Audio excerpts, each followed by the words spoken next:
maravilhou após a... Estamos colocando aqui a tradução, em vez de besta, né?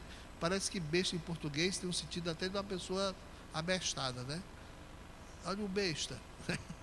Então não traduz bem o sentido da palavra.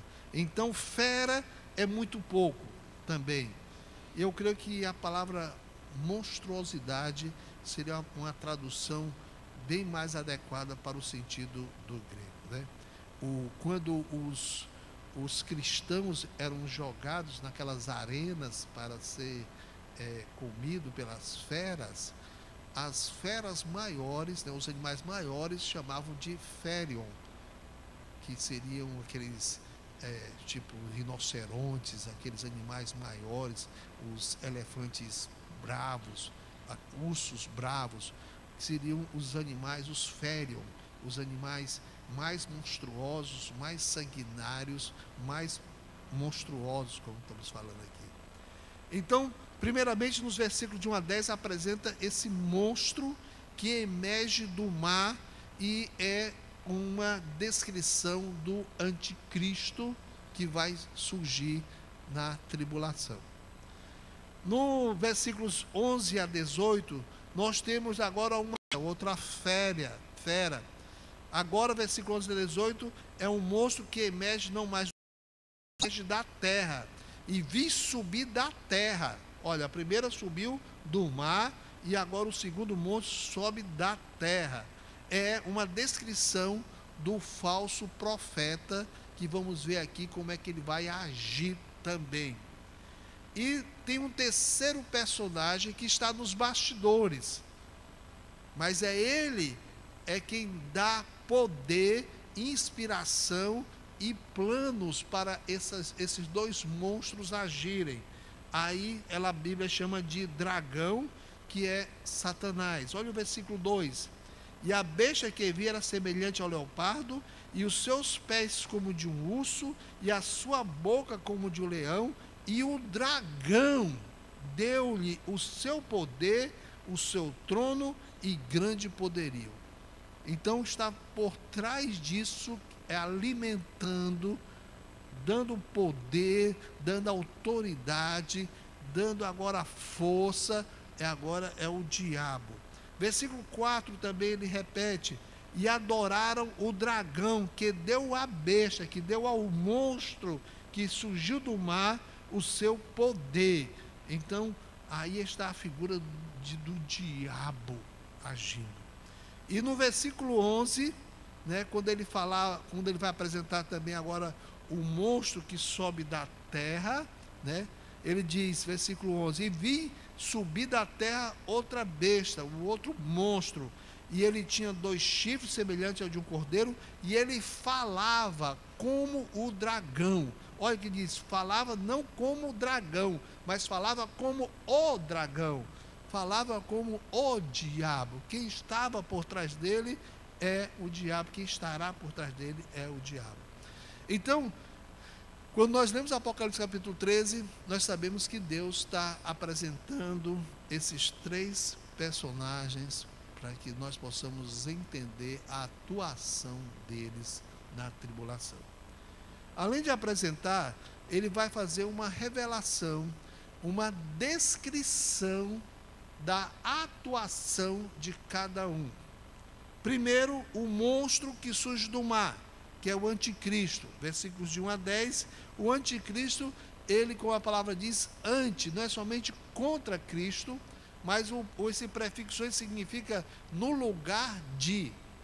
Então, anticristo é aquele que surge para tomar o lugar de Cristo.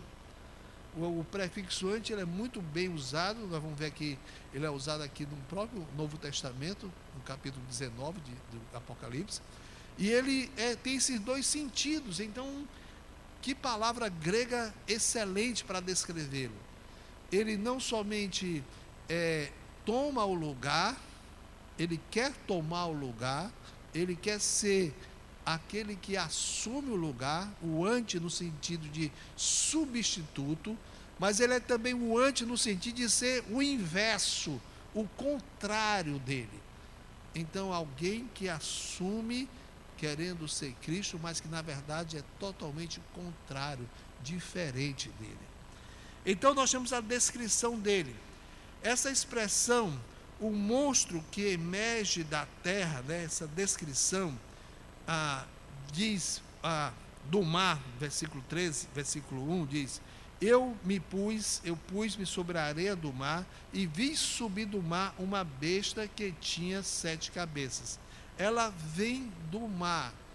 O mar na Bíblia sempre é usado como uma analogia das nações.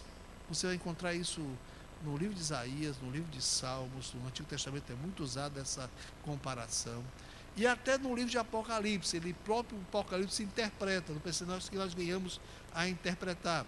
No capítulo 17, deixa marcado o 13, e vá para o capítulo 17, quando fala da grande Babilônia, vamos chegar lá, se Deus quiser, né? Ele diz: e veio um dos 7 anjos que tinha as 7 taças, e falou comigo, dizendo: vem e mostrar-te-ei a condenação da grande prostituta que está sentada sobre muitas águas. Então, essa figura, esse personagem, essa instituição, vai estar assentada sobre muitas águas. E quando você pega aí o versículo 17, versículo 15, capítulo 17, versículo 15, você encontra a explicação. E disse-me: as águas que viste, onde se assenta a prostituta, são povos, multidões e nações e línguas. Então, o anticristo vem das nações. Ele será um gentio.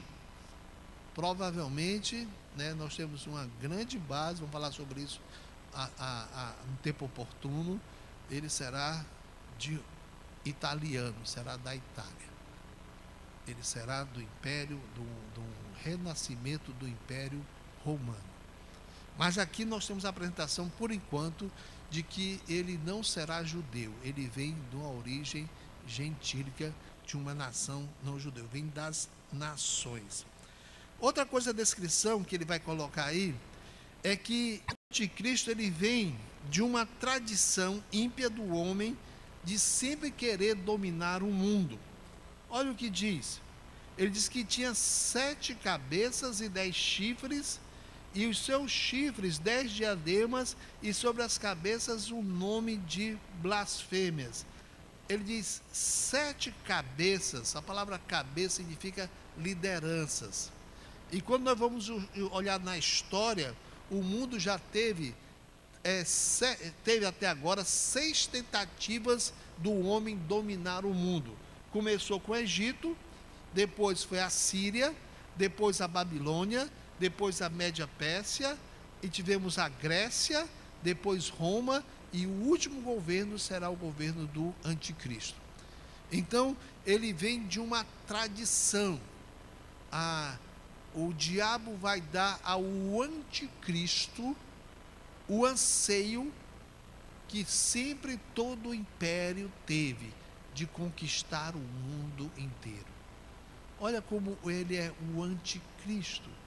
Nós sabemos, quando chegamos em Apocalipse capítulo 20, que o reinado milenar de Cristo é sobre o mundo inteiro. Então, o anticristo, ele vem desse anseio dele ser o governante mundial, o supremo, completo governante mundial. O Egito não conseguiu, né? Depois a Síria não conseguiu, depois a Babilônia não conseguiu esse intento, depois da Babilônia a própria Média Pérsia, que conquistou grande parte do mundo, mas não conseguiu isso. Os homens não conseguiram isso depois com a Grécia, nem conseguiram com o Império Romano, mas agora, no tempo do fim, mais uma tentativa, e agora com esse governador. 10 chifres aí significa 10 países confederados. E a explicação disso está em Daniel capítulo 2.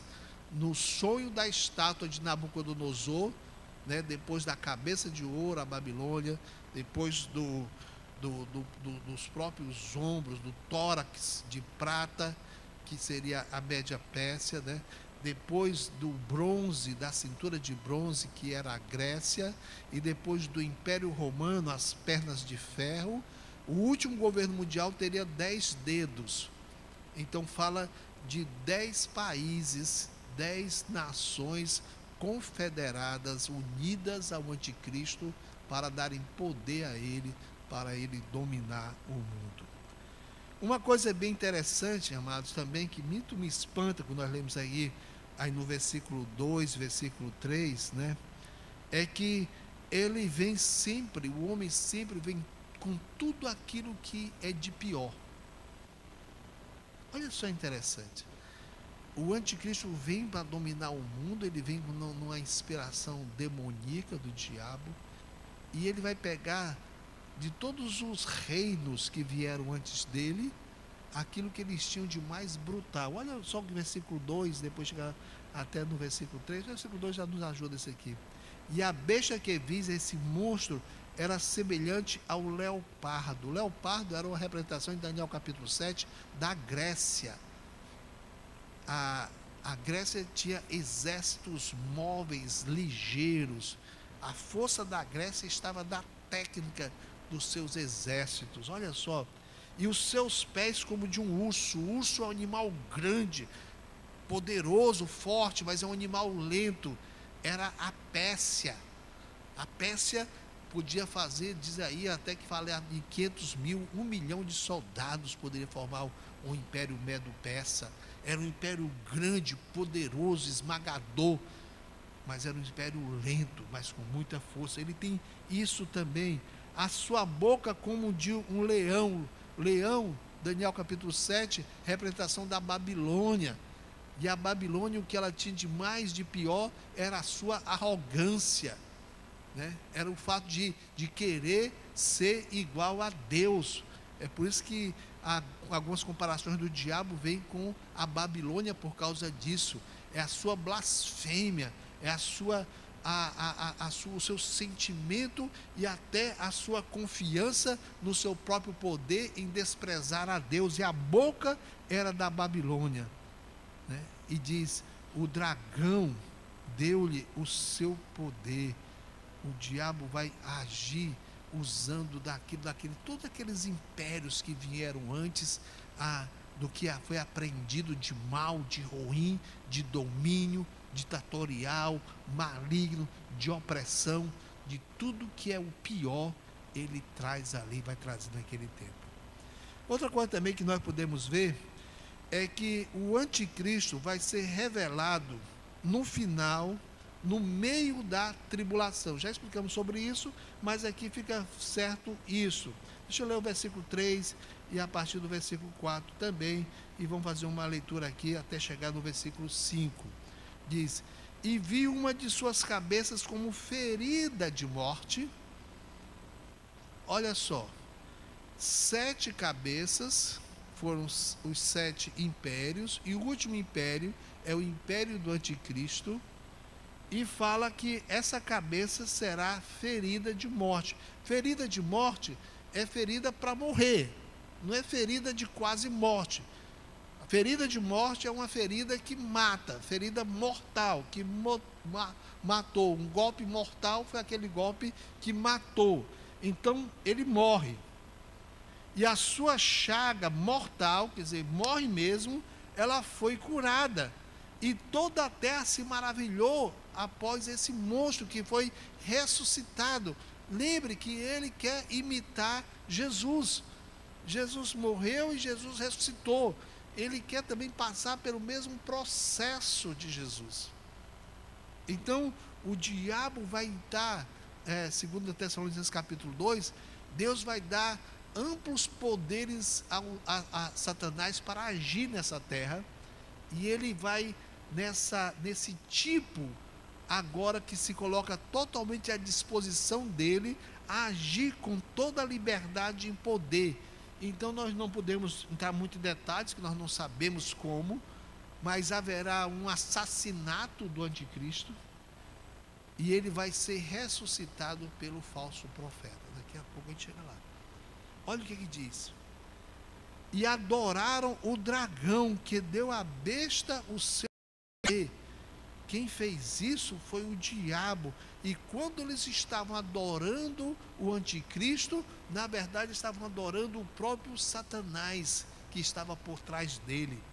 E adoraram ao monstro, à besta, dizendo: quem é semelhante à besta? Quem poderá batalhar contra ela? Ela é invencível. Os 10 países já se confederaram e está conquistando o mundo inteiro e colocando sobre ele ou para ele toda a adoração, todo o domínio da terra. E foi-lhe dado uma boca para proferir grandes coisas e blasfêmias. Preste atenção que ele só vai proferir blasfêmias depois dessa ressurreição. Antes, até agora, não. Até então, ele era apenas um líder político muito hábil, que reunia as pessoas, uma figura carismática. Mas agora, depois desse evento, ele volta diferente. Ele ressuscita diferente. O que é que ele faz? Foi-lhe dado uma boca para proferir grandes coisas e blasfêmias, e deu-se-lhe o poder para agir por 42 meses, ou seja, 3 anos e meio, ou seja, o segundo período da tribulação. A tribulação, já vimos que é um período de 7 anos, dividido em 3 anos e meio, primeiro período, e 3 anos e meio, segundo período.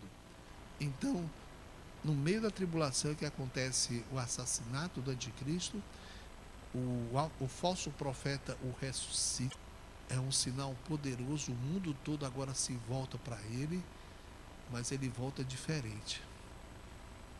Ele volta dizendo blasfêmias contra Deus. Ele volta agora revelando quem ele realmente é. Muito significativo isso. Nós vamos, dentro daqui de poucos instantes, amados, quando chegar no capítulo 14 e vamos adiante, nós vamos ter que fazer algumas recapitulações e até partes que nós não explicamos de Apocalipse, agora vamos entender por causa desse texto aqui. Nós vamos poder agora entender melhor esse texto. A Bíblia diz que Jesus Cristo morreu e aqueles 3 dias que ele passou, né, na sepultura, era como se ele estivesse no inferno. Ele estava ali recebendo sobre, ele era o mestre, ele tinha todas as características da divindade. Mas depois da sua morte e depois da sua ressurreição, é que ele aparece em glória para os seus discípulos. O que é que Tomé diz em João capítulo 20? Senhor meu e Deus meu. E nesse momento é quando Satanás incorpora, é quando Satanás toma o corpo do anticristo. Ele agora é um ser não endemoniado, mas um ser satanizado, porque é o próprio Satanás que está agora agindo nele, por meio do corpo dele. Gente, isso aqui é de arrepiar. Depois da morte e dessa aparente, já pensou? Me diga uma coisa. Alguém morre, certo? O seu corpo dá ali. Se Deus permitisse que um demônio tomasse conta daquele corpo, a pessoa se levantaria, não levantaria? Mas só que não era mais a pessoa. Quem estava ali, quem era? Oração para mim. Nada de Deus, Deus de Israel, ou Deus de Alá, nada de Deus dos hindus, nada dos deuses do budismo. A adoração é para mim. Eu quero essa adoração. Satanás quer ser Deus. Olha, esse texto aqui, eu fico arrepiado quando eu penso nisso.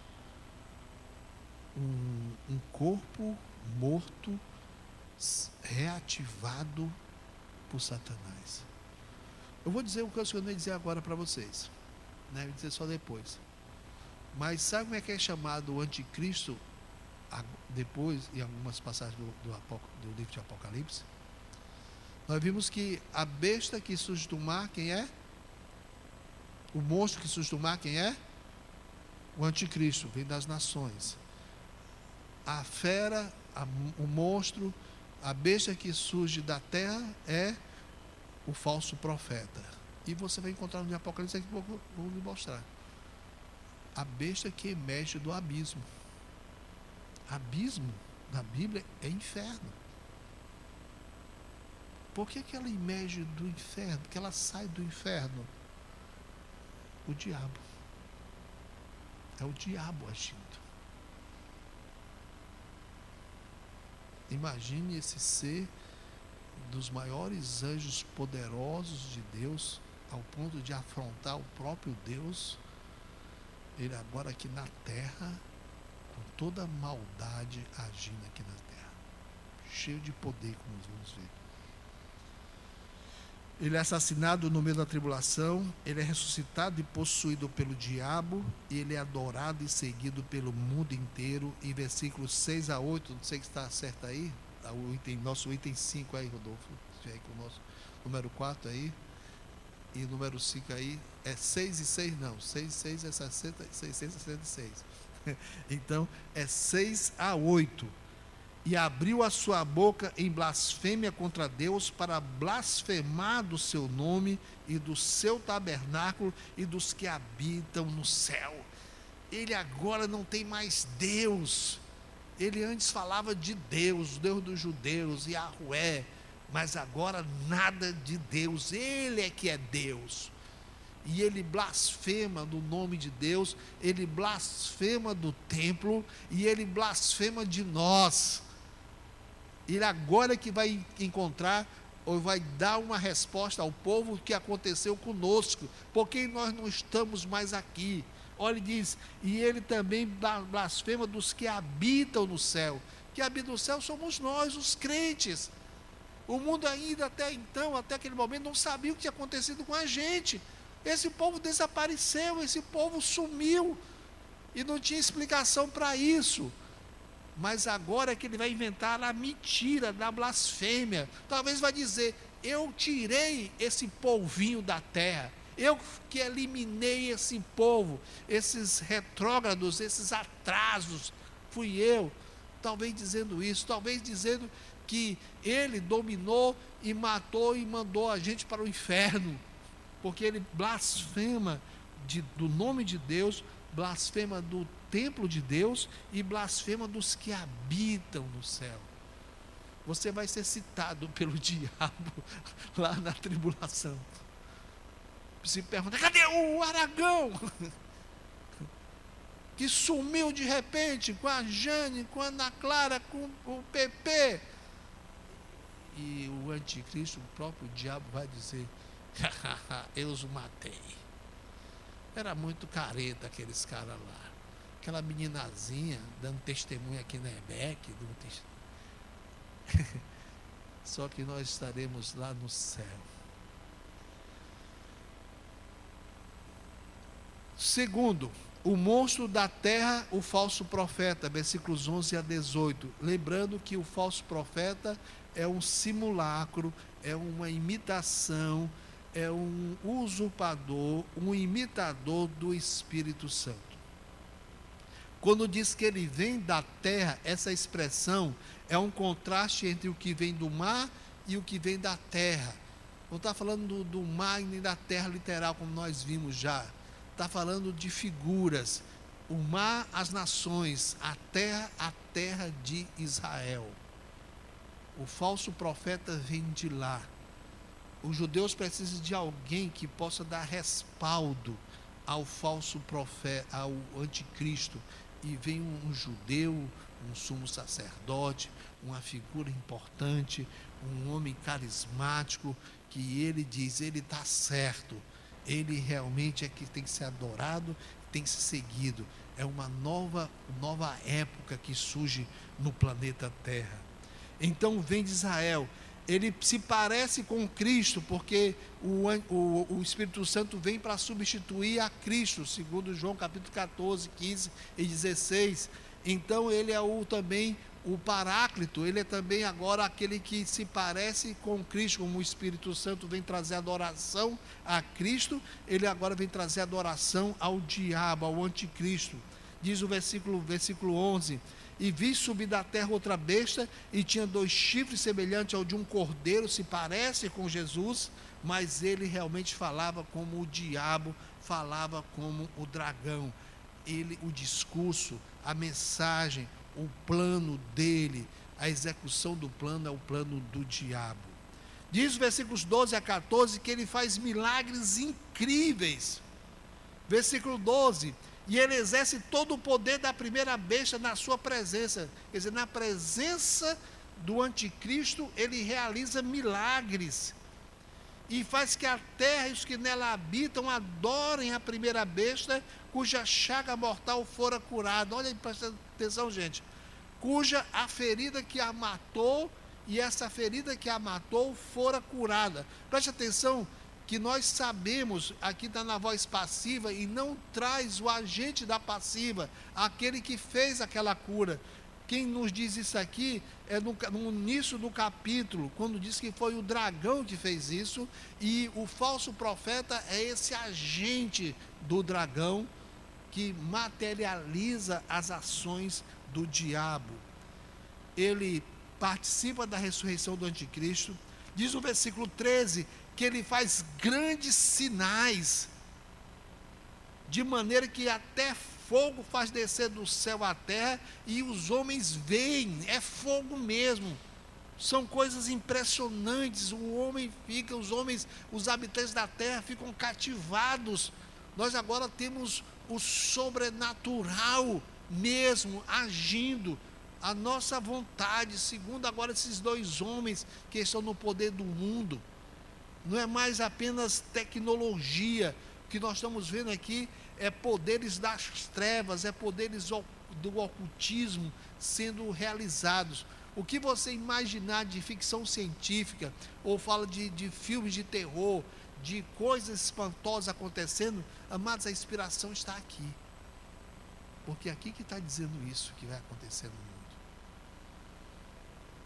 Me colocaram num grupo do WhatsApp, num grupo de ateu. Eu não sei como é que o pessoal descobre meu telefone, e me colocaram num grupo de ateus.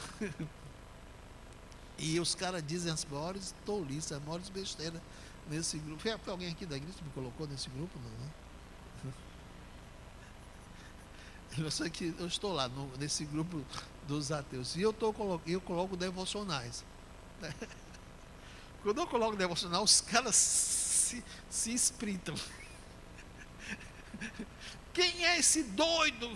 Quem é esse José? Quem colocou ele aqui? Sabe? E é interessante que a palavra de Deus tem poder, que uma vez, essa semana, coloquei um devocional e um botou, interessante, pastor. E eu ia sair, né? Que é fácil a pessoa sair do grupo, né? Mas eu vou perseverar, vou ficar colocando, né? Apesar de que, amados, eu recebo tanto nome feio. Mas é nome feio mesmo, palavrão mesmo. Coisa horrível dizem de mim, sabe? E eu fico lá quietinho, não discuto com ninguém, só vou devocionar. Mas eu estava falando sobre isso, sabe por quê? Porque eles colocaram, um dos líderes desse grupo colocou que ele está estudando o Pokémon Go. E ele está falando para eles mesmo. Ele diz assim, aquilo tudo é muito bom. Tudo aquilo ali tem ocultismo. Ele dizendo para os outros, muito bom mesmo. Só um tolo não percebe. Eu vou explorar isso aí, porque tem todas as coisas que nós abordamos, que nós manuseamos. Fiquei impressionado, né? Se fosse eu que estivesse dizendo isso, né? Pastor Nogueira, mas eles falando entre eles. De vez em quando eles esquecem que eu estou no grupo, né? Aí eu vou lá. Mas não sei até quando eu vou perseverar no grupo, porque eles dizem muita coisa de ruim de mim. Muito palavrão mesmo, sabe? Eu não posso nem falar aqui o que eles dizem muitas vezes de mim, né? Mas eu disse, me colocaram, eu vou colocar meus devocionais. Vou colocar colocar minhas músicas, colocar meus devocionais, colocar algumas coisas lá de vez em quando. E vamos ver, algum diz que interessante, pastor. Vamos dizer que esse interessante pastor talvez vai ter a necessidade de Deus que ele deve ter, vai começar a ser despertado. Amados, o que diz Efésios capítulo 1, versículo 13? Todos nós sabemos disso, vamos até agora usar isso muito no nosso retiro de jovens, né? Em quem também vós, depois que ouvistes a palavra da verdade, o evangelho da vossa salvação, tendo em Cristo, tendo nele também crido, foste o quê? Selados com o Santo Espírito da promessa. Quando alguém faz a sua decisão por Cristo, ele crê no coração e ele confessa Jesus como Senhor e Salvador da sua vida, a Bíblia diz que Deus o perdoa e Deus transforma a vida dele, colocando na vida daquela pessoa, selando aquela pessoa com o Espírito Santo. Que a garantia da nossa salvação, o penhor, o selo da nossa salvação é o próprio Espírito de Deus em nossa vida. Ele vem para nós para nunca mais sair de nós. Ele é a nossa segurança da nossa salvação até a nossa chegada no céu. Pois, amados, o falso profeta, ele é um imitador do Espírito Santo. E se você ver versículo 16 e 17, o que ele faz? Ele também sela os perdidos. Ele sela os adoradores da besta. Olha como, ele não pode entrar na vida deles, mas ele faz um sinal, ele marca, ele sela. Diz o versículo 16: e faz que a todos pequenos e grandes, ricos e pobres, livres e servos, lhe seja posto um sinal na sua mão direita e nas suas testas. Quem faz isso? O falso profeta, o imitador, o vagabundo do Espírito Santo, né? Para que ninguém possa comprar ou vender, senão aquele que tiver o sinal, ou o nome da besta, ou o número do seu nome. Amados, aqui ele não pode fazer no homem um selo para a eternidade, porque só quem pode fazer isso é Deus, né? Ele faz isso nos salvos com o Espírito Santo, mas ele faz isso marcando os incrédulos, para dizer também: esses são selados para o inferno, como nós. Você não sabe o privilégio que nós temos como crentes de sermos selados com o Santo Espírito. Você não sabe disso. Algum tempo atrás eu ouvi a história de uma moça crente, se desviou, família toda crente, família toda linda, evangélica, servindo a Deus, e deu uma doideira nela, se desviou, gostou dos das rocks pauleiras, daqueles rock pesado, e se enveredou com aqueles caminhos de rock. E diz que certa vez saiu de casa, estava perdida aí perambulando por esses festivais de rock do mundo.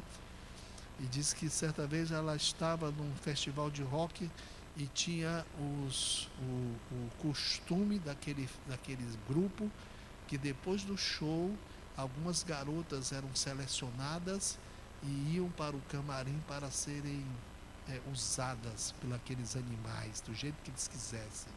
E as moças se voluntariavam para fazer isso. Então, como ela era moça, bonitinha, nova ainda, ela foi uma das escolhidas para depois do show entrar naquele antro, para aqueles animais usassem ela do jeito que quisessem. E quando o grupo de moças estava entrando, tinha uma bruxa na porta que selecionava que eles podiam entrar, né? E aquela mulher maligna, possessa, quando ela vai entrando, ela bota a mão: você não pode entrar. E ela diz: por que eu não posso entrar? Eu sou aqui do grupo, estou tatuada, estou aqui, já fui selecionada, por que eu não posso entrar? Você não pode entrar. Aí ela: por quê? Porque você vai estragar tudo. Porque o Espírito Santo está com você. Aquela moça se ajoelha, pede perdão a Deus e volta para os caminhos de Deus. Não sei como, foi só que eu ouvi de um pastor contando, mas o próprio diabo reconhece o que são de Deus. A presença de Deus ali iria, de certa forma, perturbar, não ia deixar que o diabo agisse como ele queria agir com aquelas moças, com aqueles monstros ali. E Deus, através daquela mulher, poupou aquela moça. Ela volta para casa, ela volta para a igreja, ela volta para os caminhos de Deus. Você não sabe o privilégio que você tem de você ser selado com o Espírito Santo. E, amados, diz aí no versículo 18 que ele é identificado com Satanás. É muito interessante o versículo 17 e o versículo 18 que nós lemos. Diz que, e para que ninguém possa comprar ou vender, senão aquele que tiver o sinal, o nome da besta, o número do seu nome. E que número é esse? Só a Bíblia nos revela. E aqui há sabedoria. Aquele que tem entendimento calcule o número da besta, porque é o número de um homem e o seu número é 666, 666. Na Bíblia há uma simbologia dos números, né? O número 7 é o número que representa a totalidade, a perfeição. Deus criou o mundo em 7 dias. Depois de 7 dias, ele descansou e tudo estava completo, né? Quando ele vai fazer as suas obras, são os 7 selos, são as 7 taças, são as 7 trombetas. O 7 é o número de Deus. O número 6 é o número do diabo, porque ele nunca poderá ser 7. Ele quer ser 7, mas pode botar 6, pode botar 6, pode botar 6, pode botar 6, 6, 6, 6, mas nunca será 7. O 666 representa essa tentativa do diabo de ser Deus. E ele nunca vai conseguir ser Deus. Amados, nós terminamos a mensagem. Eu disse que queria fazer uma aplicação para nossas vidas, não somente conhecer esses textos, mas nós falamos, né? Nós representamos os 3 personagens, nós descrevemos os 3 personagens, e agora eu quero ver com você o destino dos 3 personagens. Apocalipse capítulo 19, versículo 19 e 20. E quando diz, e vi a besta, o anticristo, a besta que emerge, o monstro que emerge do mar, e os reis da terra e os seus exércitos reunidos para fazerem guerra àquele que estava sentado sobre o cavalo e ao seu exército. Jesus, na sua segunda vinda gloriosa, ele vem para reinar, e agora o anticristo junta os reis da terra para a grande peleja. O diabo crê que pode vencer ainda. O mundo inteiro está seguindo a ele. E diz, e a besta, o anticristo, foi presa, e com ela o falso profeta. Então nós temos aí as 2 bestas sendo presas, que diante dela fizeram os sinais, que enganou os que receberam o sinal da besta e adoraram a sua imagem. Estes 2 foram lançados vivos no lago que arde com fogo, que arde com enxofre. O destino do anticristo, o destino do falso profeta é o lago de fogo, a perdição eterna. Mas também tem um terceiro personagem, amados, que é o próprio diabo. Apocalipse capítulo 20, versículo 10. E o diabo que os enganava, olha aí versículo 10, foi lançado num lago de fogo e enxofre, onde estão a besta e o falso profeta, e de dia e de noite serão atormentados para todo o sempre. Qual o destino do anticristo, do falso profeta e do próprio diabo? É a perdição eterna, o lago que arde com fogo e enxofre para sempre. Porque esse é o destino de todo aquele que não se submete a Deus. Isso não é muito sério, não. Isso é uma questão maior, mais importante, mais vital da história da humanidade. E eu não quero para você esse fim. Nós estamos estudando no tempo dos namorados e noivos, né? A história de C.S. Lewis, um autor inglês, e vamos conhecendo a história dele, e depois vamos ver também alguns livros dele, alguns ensinamentos dele. E C.S. Lewis, quando se converteu, ele era ateu, ele era agnóstico.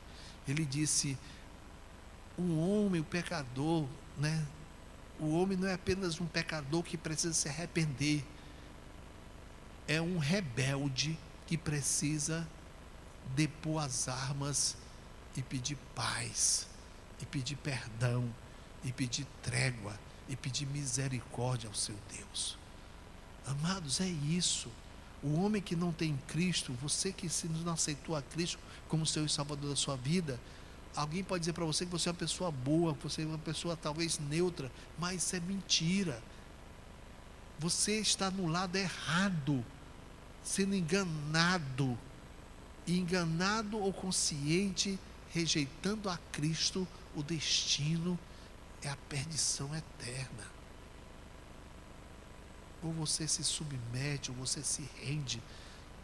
Não lute contra Deus, você vai perder. Não lute contra o Espírito Santo na sua vida, você vai perder. Não resista à mensagem da palavra de Deus. Eu lhe digo para você, você vai perder feio. Se você não é crente, vai perder, porque o destino é o inferno. Se você for crente, estiver resistindo a entregar a sua vida, a consagrar a sua vida, a se humilhar perante Deus, se você resistir a isso, você vai perder feio. Teve um rei na terra chamado Nabucodonosor, que a Bíblia fala tudo que dá a descrição de que ele se converteu, mas ele continuou sendo orgulhoso. E sabe o que foi que Deus fez com ele? Deu-lhe uma loucura, que ele se pensou que era um animal e começou a comer capim. E toda a glória que ele tinha foi perdida, porque ele foi para o celeiro, ele foi para pocilgo, ele foi para os animais, porque ele pensou que era um animal e começou a se comportar como um animal. Só quando, naquela miséria dele, ele olhou para o céu e reconheceu que Deus é o Senhor, e a besteira que ele fez é que Deus o recupera e traz a glória de novo para ele continuar o seu reinado. Não resista, você vai perder feio. Estou lhe dizendo isso para você. Deus tem falado no seu coração para você ter uma vida mais digna, uma vida mais fiel. Salve o seu casamento, salve a sua família, salve a sua reputação, salve o seu testemunho. Se você não resistir, se você resistir, você vai apanhar feio. Ninguém enfrentou Deus e venceu. Olha só, o diabo, com o mundo inteiro ao seu lado, perde feio. Nós crentes precisamos reconhecer isso na nossa vida, para que tenhamos uma vida mais humilde, uma vida mais consagrada, uma vida mais fiel ao nosso Deus. Vamos orar, amados. Ore sozinho, ore só você e Deus. Ore só no seu íntimo com Deus. O que é que você tem para dizer a Deus nesse momento? O que é que você tem que reconhecer diante de Deus nesse momento? Reconhecer seus pecados, suas falhas, pedir perdão, depor as armas, pedir paz, pedir misericórdia, fazer novos compromissos. É o seu tempo, é você agora com seu Deus. Você viu que você não pode resistir a Ele. Se você não for crente, aproveite esse momento para entregar a sua vida a Jesus. Se você for crente, estiver desviado, estiver andando por caminhos ruins, faça a sua reconciliação também agora. Quero perguntar, tem alguém que quer fazer uma reconciliação? Fique em pé e venha para cá, por favor. Tem alguém aqui entre nós que hoje estava desviado mesmo, estava longe dos caminhos de Deus, andou longe, está voltando ou já voltou, mas não fez uma reconciliação ainda, aproveite esse momento, né? Diante de Deus, se reconcilie com Deus, dê esse testemunho do que a palavra de Deus falou no seu coração, na sua vida. Tem alguém hoje que quer fazer uma reconciliação? Por favor, levante-se e vem aqui, por favor.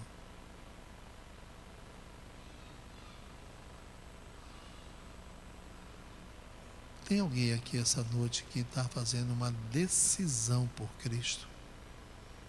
Sabe que Ele é o único Senhor, Salvador. E enquanto nós estávamos aí falando, você sozinho aí na sua cadeira, estava fazendo a sua entrega de vida, estava dizendo, eu preciso me render a Cristo, confiar nele como meu único e suficiente Salvador, crer no poder da sua morte, da sua ressurreição, crer no seu perdão, crer no poder que Ele tem de me perdoar e de me dar uma nova vida. Eu quero ser do povo de Deus. Teve alguém aqui que Deus falou ao seu coração nesses momentos? Teve? Levante-se agora. Venha até aqui. Faça a sua profissão de fé. Quero pedir aos irmãos que conhecem essas pessoas, que conhecem, que vem aqui, fique de lado deles aqui, não quero nos orar. Se você conhece e quer ajudar um desses irmãos que está vindo aqui, vem aqui, por favor. Vem aqui.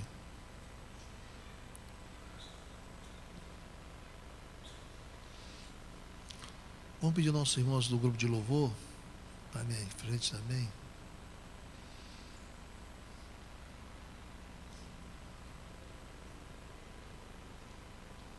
Vamos ter também, enquanto nós vamos orar, vamos ter o último cântico.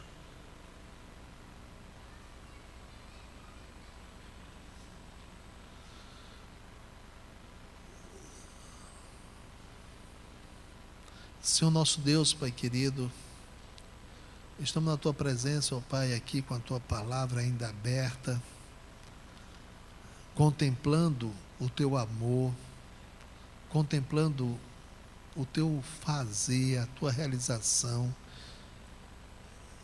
E o Senhor, tão misericordioso é que nos mostra o plano futuro, até as consequências dos que se rebelam, que se acham poderosos, que se acham autossuficientes, que vai dar certo com eles a sua rebeldia, e o Senhor mostra a miséria que é o destino deles.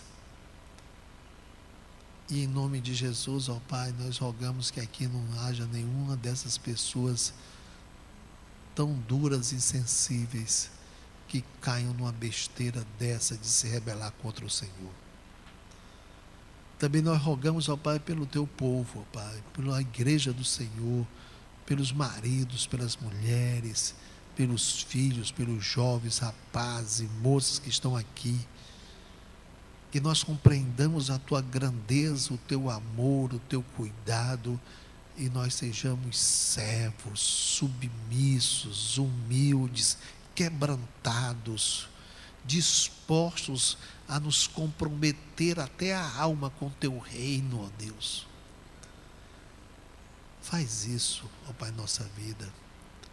Sei com esses irmãos, as pessoas que vieram, cada um tem a sua história, cada um tem o seu sentido de ter vindo aqui. Sei com nossos irmãos que os auxiliaram, que vão agora nos ajudar a como aconselhar, a como acompanhar, a como ajudá-los agora. Rogamos desde já a Tua bênção sobre eles também, ó Pai. E agradecemos por essa noite. O Senhor sabe das apreensões que nós estávamos tendo antes desse culto. E o Senhor transformou em alegria. Em nome de Jesus. Amém. Eu peço a vocês que vieram aqui à frente, sentem dessas primeiras cadeiras, por favor, certo? Depois a irmã Graça, irmão Romildo vai ver cada situação dessa. Os irmãos também que vieram, né, ajudar, fiquem com eles. Aquele último cântico, qual foi?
100.000 anjos com trombetas reluzentes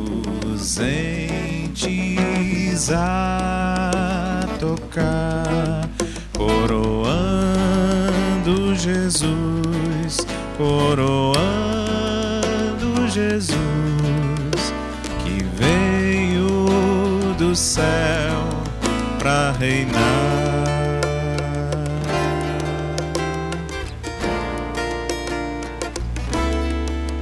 Coroado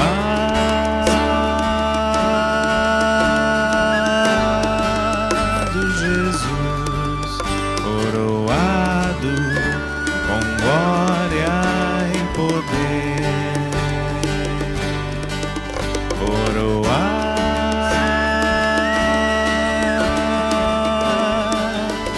Jesus, coroado com glória e poder.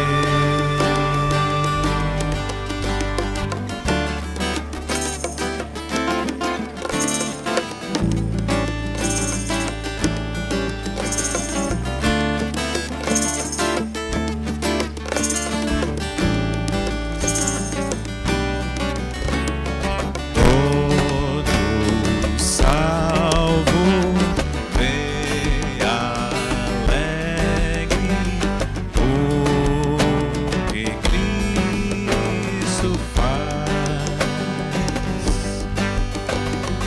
Um céu novo e outra terra com justiça e paz.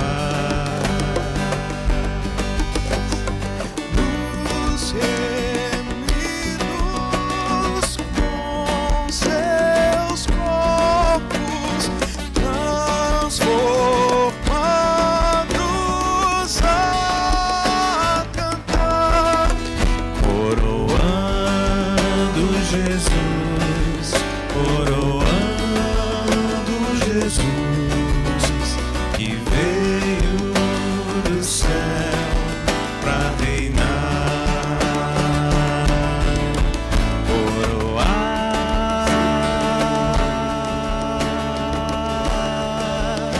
Jesus, coroado com glória e poder, coroado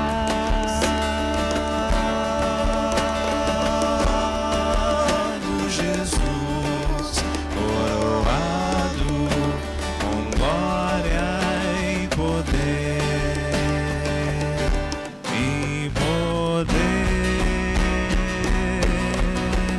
coroado Jesus, coroado com glória e poder, coroado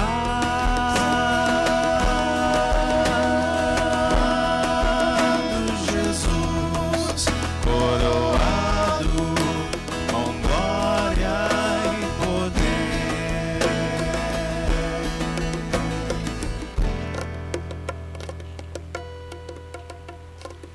É assim, Senhor Jesus, que Tu estás em nosso meio, coroado com glória e poder. É assim que Tu estás também na vida do Teu povo, na vida de cada um dos Teus servos também, ó Pai. Louvamos ao Senhor, abençoa a nossa semana, ó Pai, que se iniciou hoje e agora, ó Pai, nas segundas, os dias de trabalhos, de estudos, de lutas, e que nós consagramos também ao Senhor. Agora, ó Pai, ser com o Teu povo, derrama-lhes sobre cada um de nós as Tuas bênçãos de paz, Tuas bênçãos de segurança, Tuas bênçãos de esperança. Em nome de Jesus. Amém. Amados, uma boa noite a todos. Não esqueça, nós temos a nossa cantina, né? Nosso mini jantar ali também, e a nossa comunhão e a reunião com os conselheiros do retiro.